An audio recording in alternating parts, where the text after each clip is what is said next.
Hi everyone, today I'm super excited because I'm starting my ranunculus, and when I say I'm starting my ranunculus, what I mean is I'm going to be pre-sprouting them and I'm going to take you through the process as I do it. If you're new to my channel, my name's Annette and this is Cottoverdi, and we garden here in South Buckinghamshire in the UK, which is equivalent to a zone 8B or 9A, depending on how you look at it. We get down to about -5 each year, possibly slightly lower than that. So that's how our zones are categorized. But it's quite mild. We have, fairly mild winters and lovely warm summers, typically English, and we have a very English cottage style garden. Before I get to the ranunculus, I just want to mention this gorgeous amaryllis I've got here. So my amaryllis are finally flowering. Look how many flowers I've got. I mean, this is 3 bulbs, but I think it's spectacular, and this is such a gorgeous colour. It's kind of, I suppose you describe it maybe as sort of salmony coral more than pink. It's got hints of red in there, maybe sort of rosy, peachy. I don't know, it's a really interesting colour. I really like it. This one is called Susan, and it's the first time I've grown it. I'm definitely going to try to keep these bulbs and reinvigorate them so that they flower again for me next year. That'll be the first time I do it, and I'll bring you along for that process when I do it. But I just wanted to let everyone appreciate how gorgeous this particular amaryllis is. Look at that, it's so pretty.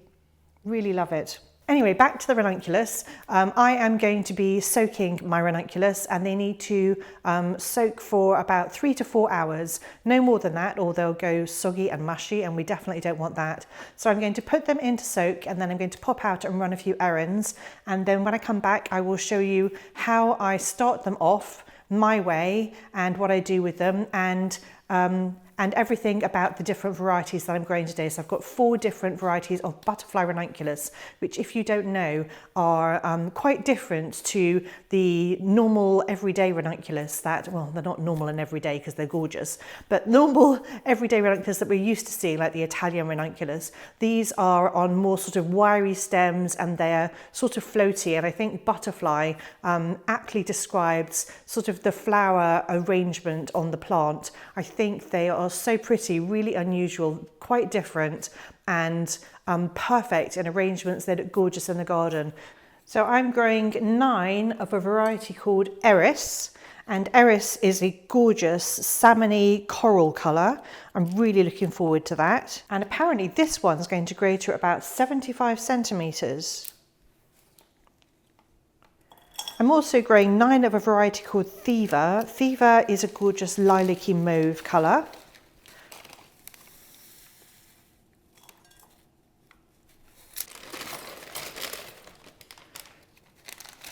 Then I've got 20 of a gorgeous variety called Hera. Hera is a really pretty, beautiful, soft, rosy pink colour. And then I've got 29 of a variety called Musa. And Musa it's got cerise and bronze and coral and just all the colours. And this one should grow to about 40 or 50 centimetres, so just under 2 foot. And then what I'm going to do is fill all of these up with water.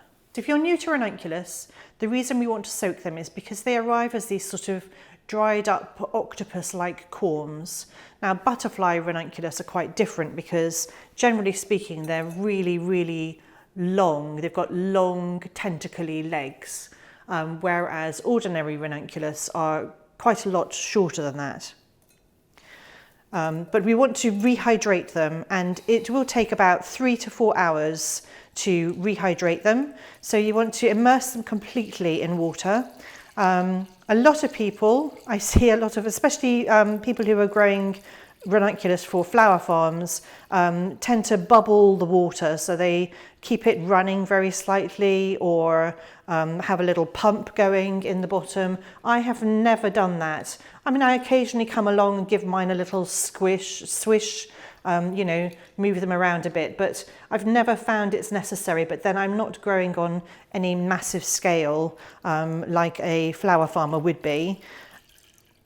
But it's supposedly, it's better for them if you keep the water running. I don't know, I feel like it's kind of wasteful.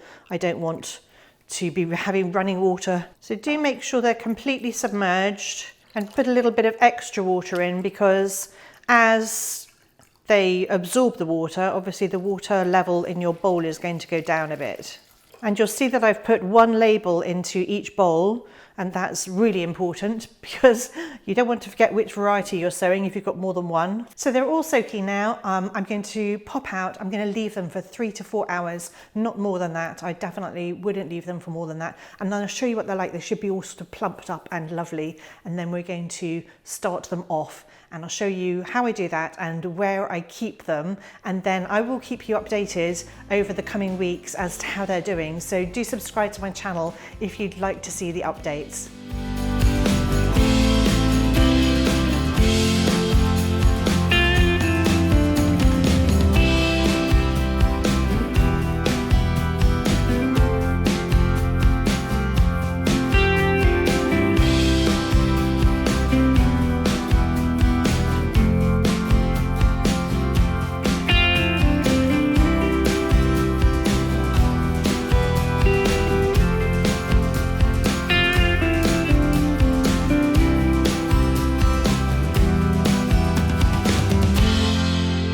I'm back from my errands and I thought I'd pop out into the garden because actually it's not too cold today, and what I'm going to do is I'm going to fill up my little seed cells with compost. Well, actually I'm not going to fill them up. So first I'll tell you what I'm using. So I am using ordinary multi-purpose peat-free compost, not using seed compost. I'm using something with a bit more structure. It's got nutrients in it because these are the containers that the ranunculus are going to stay in until I plant them in the garden. So I am starting them off in these little cells. They're about 2 inches deep, so they're sort of that size. I think they're about 2 inches. I'll look up what size they are and I will put it up on the screen. I'm also adding to that peat-free compost, I'm adding some perlite because I want to make sure that the compost is free draining, because the last thing that we want the ranunculus to do is for them to start rotting because they're oversaturated. So I'm adding perlite. I've not actually done this before, but I think it's a really good idea, and so I'm going to do it this year.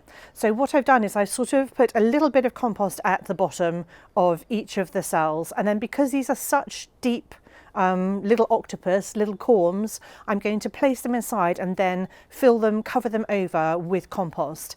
If you're wondering how deep I'm going to put them in the pots, I'm not going to put them very deep at all. So probably just 1/2 centimetre, 1/4 of an inch of soil, of compost above the crown of the corm. So we plant with the tentacles pointing downwards and then the knotty bit at the top. And that's how I'm going to start off my corms. You may see or read in other areas that you can pre-sprout your ranunculus by placing them all in a tray of compost. I've seen a lot of people do that, and I have done it in the past. So that's definitely a great way to start your ranunculus corms off. Just place them all in some compost and put them somewhere dark and cold, and they will pre-sprout. Now there are a couple of reasons why I don't do that anymore. First of all, it then adds an extra step in my process. If I do that, I then have to put them into pots afterwards. The other reason is because I found that when I did that, they all did really well, but the roots, because each octopus starts creating these gorgeous white roots, those roots got tangled amongst all the others. So each corm got tangled amongst all the others, and so I didn't find that particularly helpful, having to sort of tear them apart and separate them gently in order to plant them on. And also I didn't feel like if I'd left them in that pre-sprouting stage all combined together until I was ready to plant them out, or the weather was good enough to plant them out, I didn't feel like they'd have enough nutrients. I really want them to be in their own contained space where they can have their own nutrients. Also, not every corm necessarily is going to pre-sprout. So some of them may go mouldy, some of them may not do anything, some of them may not be wet enough, and so they may dry out, and so they won't pre-sprout either. So I find putting them into individual containers, I can individually look after each one. So I prefer to do it this way, but it's definitely not the only way to do it. You could also, if you've got good soil and it's not too cold, just put them straight in the ground outside. I've left some of my ranunculus corms in the ground, in my borders, ready to come back this year. So I didn't lift all of mine, and that's the first time I've done that as well. So very excited to see which ones come back, which ones survived, and I'll bring you along for that. So do stay tuned. So today I'm just going to put one corm into each of these cells, and I will leave them in these cells. They'll then therefore have enough nutrients, and I'll feed them if I need to, but I'll leave them in these cells until I plant them in the garden in weeks to come. Probably, well, my last frost is sort of mid-April, last average frost is mid-April, so depending on the weather I may plant them out over the Easter weekend this year. The reason I don't want to plant them out before my average last frost is that whilst the ranunculus can survive if they get hit by a frost, if they've started producing foliage, leaves, those leaves will get damaged by the frost. So it's not going to kill the corm, it's not going to kill the plant, but it will then have to create more foliage in order to start producing flowers. So you're kind of setting it back a step. So pre-sprouting them and starting them off indoors, it's kind of a waste of time if you then plant them out and they get frosted, because then all that foliage they created is just going to come to nothing. It will get damaged, and so it's better if you're pre-sprouting them not to put them in the garden until after your average last frost date, or until you know that you're not going to get any more frosts. I mean, it looks like the weather's warming up this week for us, so I'm not going to jump the gun though. It's only mid-February. So I'm definitely not going to be putting mine out in the garden for quite some time. So I'm going to show you how I put them in the pots, and then I'll take you through to where I'm going to keep them and until they go out in the garden, so literally where they're going to be. So these have been soaking now for about 3.5 hours, and they were all plumped up, and they're not brittle anymore. They're kind of a little bit wobbly, I suppose. And so these are now ready to be planted, and I'm just going to literally drain them. That's all I'm doing. So the reason I only half filled these little pots is because these butterfly ranunculus corms are quite delicate, I suppose, and quite long, and so I didn't want to be shoving them down into the compost. So I want to be able to sort of place them in the compost like that, and then fill around it. And that way I can make sure I'm not damaging those little tentacle things. So that is the top of my corm there. So it's literally just on the surface. Put a tiny bit more compost in there. So I'm not burying them deeply or anything like that. They really don't need to be buried deeply, and the shoots will just come from right there. So I'm just going to, some of them are bigger than others. I'm just going to get on and plant all of these.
There is another reason why I like to use individual pots instead of just pre-sprouting them in a great big tray, and that is because when they're in an individual pot I can label each pot individually, and then as soon as that one of them starts shooting, I can put it under the light, because the ranunculus initially don't want to be under light, but when they start sprouting you just get really white leggy shoots if you don't put them straight under the light. So if they're all in one tray and they don't all sprout at the same time, then some of them might get really leggy, like the ones that sprout soonest might get really leggy. And I have found that. So I find it easier to have them in individual pots with their own label, because otherwise they all get mixed up. And so I label absolutely label every single pot, and then as soon as I see shoots I can put that one pot under the light, and I just check on them every day and move them under the light as needed. I think I forgot to turn the camera on for the last bit of recording, but I have now planted up all 76 ranunculus. I'm super excited about the display I'm going to have. I really hope they all come to something. The butterfly ranunculus just really are gorgeous. So what I'm going to do now is lightly water them in. I don't want soaking wet soil because those little corms could easily rot, turn mouldy, all that sort of stuff. So I'm going to lightly water them in, and then I'll take you through to where I'm going to keep them and pre-sprout them and then grow them on until I can plant them out. That is literally all I'm giving them, just that sprinkling. I don't want soaking wet compost. So this is the seed starting room where I've got all my racks of seeds. Normally the lights are on. I've tried changing the settings on my camera so that it doesn't flash, but I can't seem to do it. None of the settings produce a non-flashing result. You don't need to know that, but the lights are normally on is what I'm trying to say, whereas I've turned them off for filming purposes. And but the ranunculus are not under lights, so they're on the bottom shelf of these racks, and I don't have those lights set to come on at the moment. So these are normally on timers, and they are on for 16 hours a day, unless I'm in here filming, and then I just turn them off whilst I'm in here. But the bottom rack, even though it has lights at the moment, those lights aren't on. So this is where all my seeds are at the moment, and this is where the ranunculus are. They're all on this bottom rack down here. So it's quite cool in this room. It's about, I'd say probably about 12 to 14 degrees centigrade most of the time, and they will stay down here without any light until I start seeing shoots. Then I'll pop them up on this shelf and turn the lights on. But that's it for today. I really hope you've had fun with me, found it interesting and useful, entertaining. Let me know if you're planting any ranunculus corms yourself, if you're starting any off. Maybe you just fancy going to a garden centre and buying a few ranunculus plants from there. Anyway, I really hope you've enjoyed it. Thank you so much for watching, and I'll see you all next time.